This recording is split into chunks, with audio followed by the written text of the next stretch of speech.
Content creator is when people know you. A personal brand is when people know you for a specific idea, for a specific thing.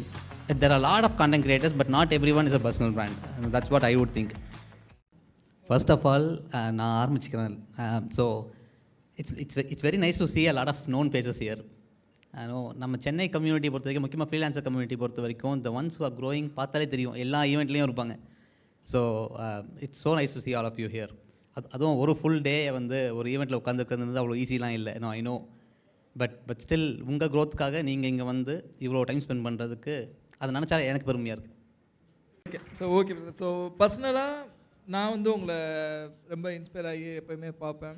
Last time நம்ம ஈவெண்ட்டுக்கு வந்திருப்பீங்க ஞாபகம். So அந்த time வந்து நீங்கள் சொன்னதை ஒரு இன்ஸ்பிரேஷனாக எடுத்து தான் I started doing personal branding. Okay, so நீங்கள் எப்படி பர்சனல் பிராண்டிங்குள்ளே வந்தீங்க, அதை பற்றி கொஞ்சம் சொல்ல முடியும்? It was an accident. Dharanan என்ன பாதி கதையை சொன்னார். நாங்கள் அவர் விட்டு இடத்துலேருந்து ஆரம்பிக்கிறேன்.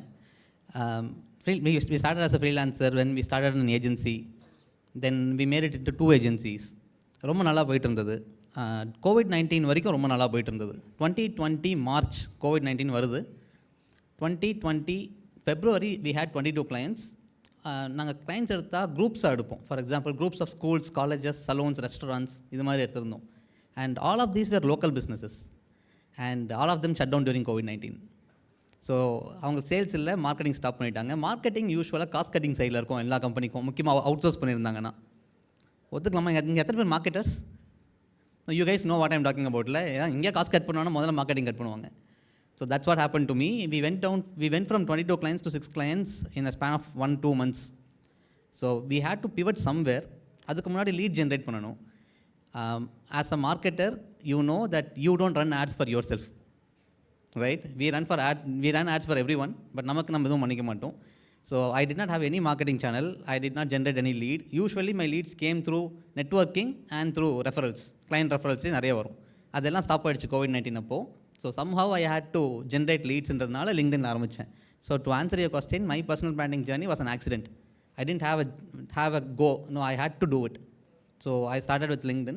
So I started when I had 130 followers. April 1st of 2021 was the day I started creating content with an intention of building a personal brand. So I had 130 followers then, and 6 months later 10,000 followers வந்துட்டாங்க. So I started generating leads. So அந்த 6 monthsக்கு அப்புறம் சரி ஃபாலோவர்ஸும் வருது, பணமும் வருது, நல்லா இருக்கேன்னு சொல்லிட்டு கண்டினியூ பண்ணிட்டேன். சூப்பர். ஸோ நீங்கள் டெய்லி பார்க்குற சில பேர் பர்சனல் பிராண்டிங் அப்படின்னு சொல்லிட்டு அதை கரெக்டாக தான் பண்ணுறாங்களா, இல்லை பர்சனல் பிராண்டிங்கிற பேரில் வேறு ஏதோ பண்ணிக்கிட்டு இருக்காங்களா? நல்ல கேள்வி. See, there is a difference between becoming a content creator and being a personal brand.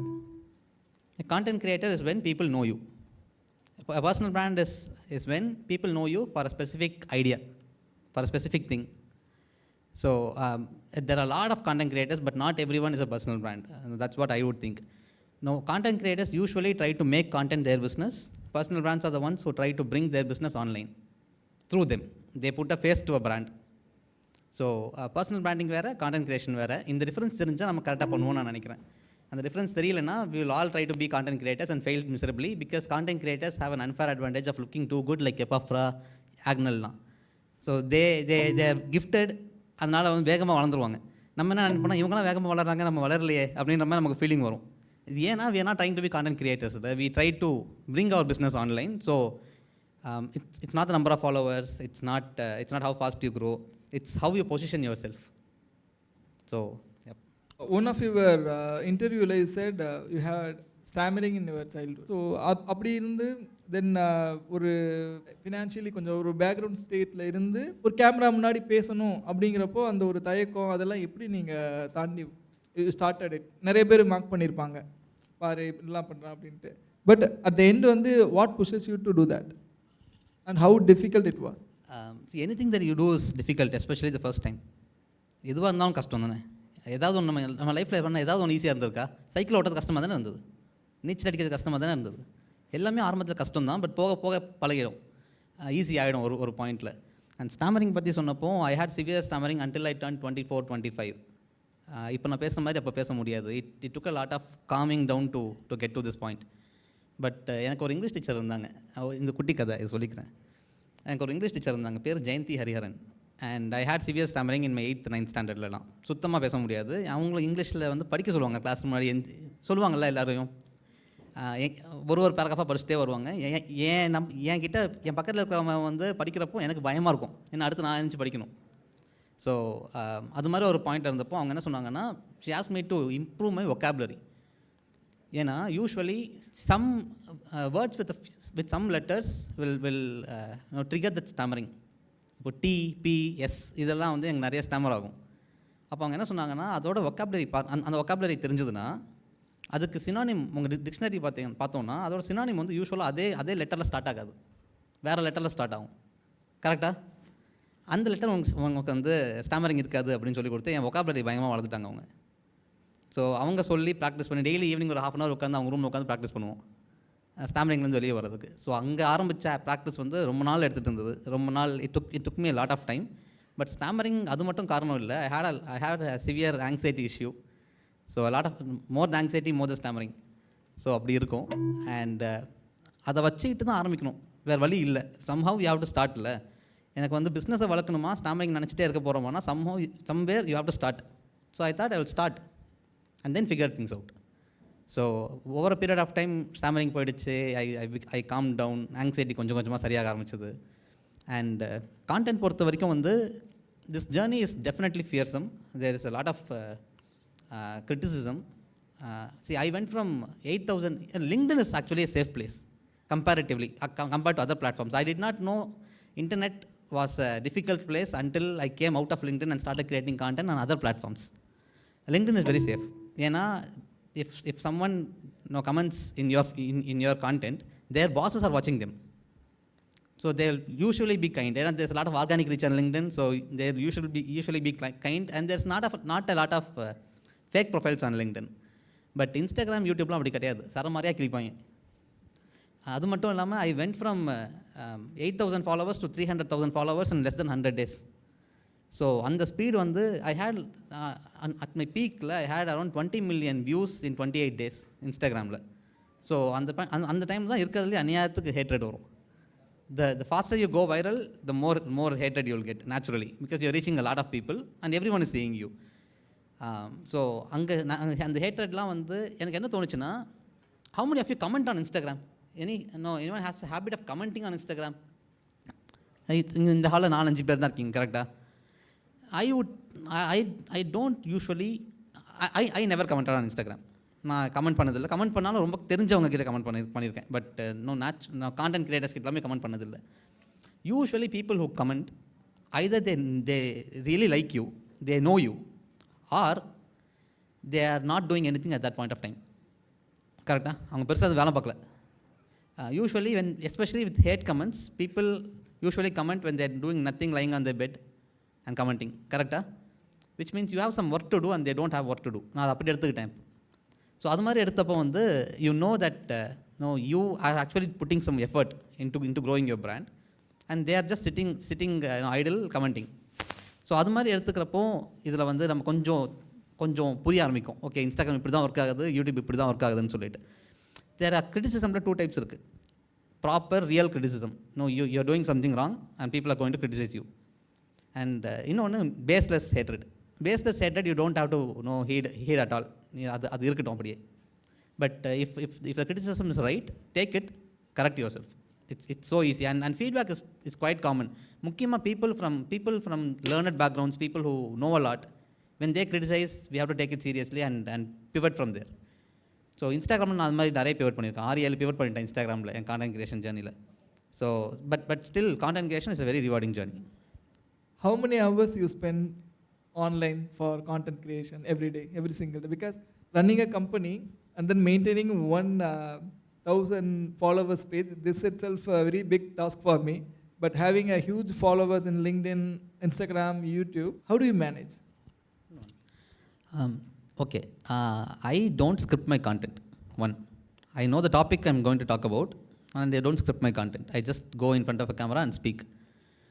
And I write on LinkedIn. For LinkedIn, I take around 30 minutes to 1 hour to write each piece of content, usually in the mornings before 8 o'clock, because I post at 8 o'clock. And I rarely schedule. If I schedule for tomorrow's post is not scheduled yet. I might write it tonight or tomorrow. Whenever I find time, I write. So that's about LinkedIn. And Instagram and YouTube, I plan in advance. I take one full day to create Instagram content, 30 reels, and those 30 reels will go as 30 shorts on YouTube also. And I take one full day to create 12 full form content. When I say full day, it's like 6-7 hours. Morning 3 hours, afternoon 3 hours. It will be done. That's if you don't script. If you script, it may take one more day. So if you can plan it properly, I'm talking about the entire month's worth of content. So you take 2 days off and you will prepare the content for the entire month and give it to your editor, and it's their headache to bring out the best out of you. So I think planning like this will help you be in the journey for a long time, or else you'll get burnt out. Super. So I mean நிறைய இன்டர்வியூவில் நீங்கள் சொல்லியிருக்கிறீங்க. So like you have to do paid campaigns நிறைய பண்ணணும் அப்படின்ட்டு. So இது கரெக்டான advice தானா? அது ஏன் இப்படி பண்ணணும்? லைக் நிறைய இன்ஃப்ளூயன்சஸ் வந்து they are telling to go with organic. What's your take? Perfect. Personal branding, organic content, இது எல்லாமே வந்து it's a small part of a entire marketing campaign. கரெக்டாக? இந்த பெரிய ஸ்கீமில் this is only a small part. And organic content, you can't measure. There is no metrics to measure. How would you measure organic content? உங்களுக்கு வந்து let's say நீங்கள் video போடுறீங்க. let's say you are on D2C, you sell t-shirts எடுத்துக்கலாம் எக்ஸாம்பிளுக்கு. let's say உங்கள் video வந்து 1 million people பார்த்துட்டாங்க, 1000 பேர் வாங்கிட்டாங்க. உங்களோட காஸ்ட் ஆஃப் அக்வசிஷன் என்ன? there is no metrics. No, you won't know the cost of acquisition. If you don't know cost of acquisition, you can't scale it. Now, what you can't measure, you can't scale. Right? So if you can measure, you'll be able to scale it. For example, என் cost of acquisition 100 ரூபா அப்படின்னா நான் 1 கோடி ரூபா போட்டால் cost of acquisition 100 ரூபா அப்படின்னா நான் 1 கோடி ரூபா போட்டால் அதுக்கேற்ற மாதிரி கிளைண்ட்ஸ் வந்துருவாங்க எனக்கு. So I know how much I should invest to get so many clients. கரெக்டாக? So many to get so many sales. But organic கான்டென்ட்டில் அது பண்ணவே முடியாது. பட் ஆர்கானிக் கான்டென்ட் எங்கே ஹெல்ப் பண்ணணும்னு சொல்கிறேன். உங்கள் ரோவாஸ் அதிகப்படுத்தி கொடுக்கும். உங்களோட கிளைண்ட் அக்வசிஷன் காஸ்ட்டை வந்து கம்மியாக்கிரும். For example, if you have an Instagram and if you have like a lot of views, when you run ads, you can retarget your viewers to buy. And if they've seen you a lot already, and if they see you in the ad, there's a very good chance they'll buy. So உங்களுக்கு வந்து this is only a part of your actual marketing. This is not entire marketing. Organic content cannot be entire marketing. So yeah. So that's why paid content is important. Organic நீங்கள் வந்து ஒன்று மட்டும் பண்ண போகிறேன், அதனால நான் ஜெயிக்க போகிறேன்னு பண்ண முடியாது. There's lot of pieces to this puzzle. when you started the social company, இது வந்து மெயினாக பர்சனல் பிராண்டிங் அந்த ஒரு ஆஸ்பெக்டில் இருந்துச்சு. இப்போ அது எந்த மாதிரி வளர்ந்துருக்கு, இல்லை எந்த மாதிரி லைக் க்ரோத்தில் இருக்குது? Excellent. we predominantly offer personal branding as a service. We work with founders, CXOs, business owners, politicians on establishing their authority in their industry online. Now, watch my words carefully. We don't build an authority. We just help them establish their authority online because they've done a lot of work. Our average clientele, 75% of our clientele lie between a revenue range of 75 crores to 750 crores. So 10 million to $100 million revenue பண்ணுவாங்க அவங்க ஏற்கனவே. So இது மாதிரி இருக்கவங்க ஏற்கனவே since they've done a lot of work, and thankfully CKK sir நிக்காலில் சொன்னார். So my clientele is people like him. So அவங்க கூட ஒர்க் பண்ண அவங்க the way they started working with us was different. They looked at a larger picture. So now we also offer fractional CMO as a service. We work with big companies and giving them a third person perspective on their marketing strategies and their growth strategies. So that's how it's evolving now. Exactly. So நம்மளோட success எப்படி இருக்குன்னா, நம்ம customers நமக்காக advocate பண்ணும்போது தான் we can call that as a success. அந்த சக்ஸஸை மார்னிங்கே we all see witnessed. நிறைய கொஸ்டின் கேட்கணும்னு தான் ஆசையாக இருக்குது. But due to time constraint let me finish with one last question. Personal branding அப்படின்னா பை டிஃபால்ட் ஒரு பயணியர் வந்து ஃபஸ்ட்டு பர்சனல் பிராண்டிங்னா இது இப்படி தான் பண்ணணும் அப்படின்னு ஸ்டார்ட் பண்ணது நீங்கள். உங்களை ஃபாலோ பண்ணி நிறைய பேர் அடுத்தடுத்து they are booming. How do you feel if they are growing above you?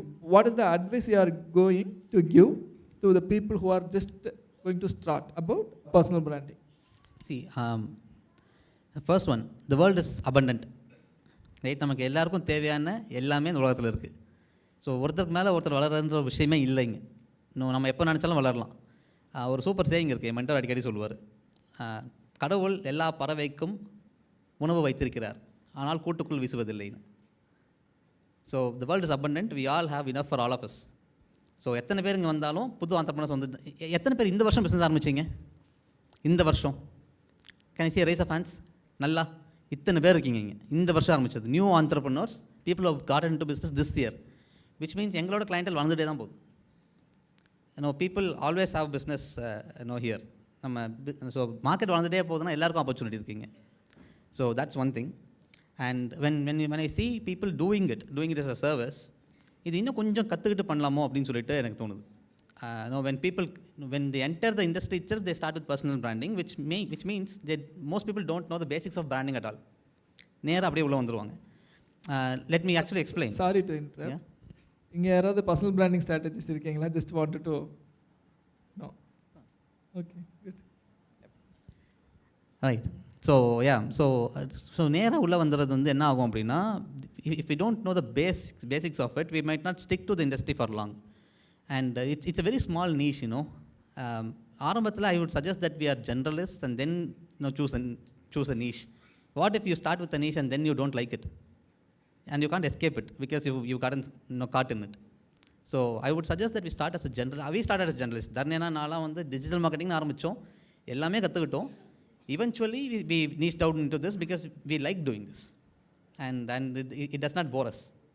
So if you get bored in the middle, you can't change niche la. But if you start as a generalist, it's better, and especially in this AI era, it's better to be a generalist. You get a lot of opportunities now. It's better to be a generalist, and நிறைய வேலை easy ஆகிடுச்சு. நீங்கள் ரொம்ப specific நிஷ்ல இருந்தீங்கன்னா it's easy to replace you.